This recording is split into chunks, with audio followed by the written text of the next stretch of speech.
लखीमपुर खीरी च होए हादसे तो बाद हुण नवजोत सिंह सिद्धू ने वड्डा ऐलान किया है। नवजोत सिंह सिद्धू ने एक वड्डा काफला लखीमपुर लिजाउण दा ऐलान किया है, जो कि पंजाब तो अज कांग्रेस दा वड्डा काफला लखीमपुर खीरी लई रवाना हो रहा है। यह काफला नवजोत सिद्धू दी अगवाई च मोहाली तो रवाना होएगा। कांग्रेस ने हर विधायक नूं 200 बंदे नाल लैके आउण लई कहा है। मंत्री ते विधायक अपने हिमायती नाल चंडीगढ़ एयरपोर्ट वाले चौक ते इकट्ठे हो रहे ने।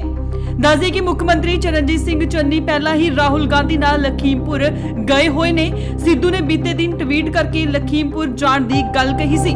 उन्होंने कहा सी कि जेकर केंद्रीय मंत्री दे लड़के नूं गिरफ्तार ना किया गया ते प्रियंका गांधी नूं उत्तर प्रदेश पुलिस वालों रिहा ना किया गया तां पंजाब कांग्रेस लखीमपुर खीरी वाल मार्च करेगी, जिस नूं लैके नवजोत सिद्धू दा अज वड्डा काफला लखीमपुर नूं रवाना हो रहा है। पर हुण देखना यह होवेगा कि यूपी सरकार नवजोत सिद्धू दे काफले नूं यूपी च दाखिल होण दी आग्या दिंदी है जां नहीं, क्योंकि बीते दिन ही राहुल गांधी लखीमपुर हादसा पीड़तां नूं मिलन जा रहे सन तां उन्हां नूं एयरपोर्ट ते ही रोक लिया गया, जिथे उन्हां नूं काफी खज्जल खुआर होण तो बाद जाण दिता गया।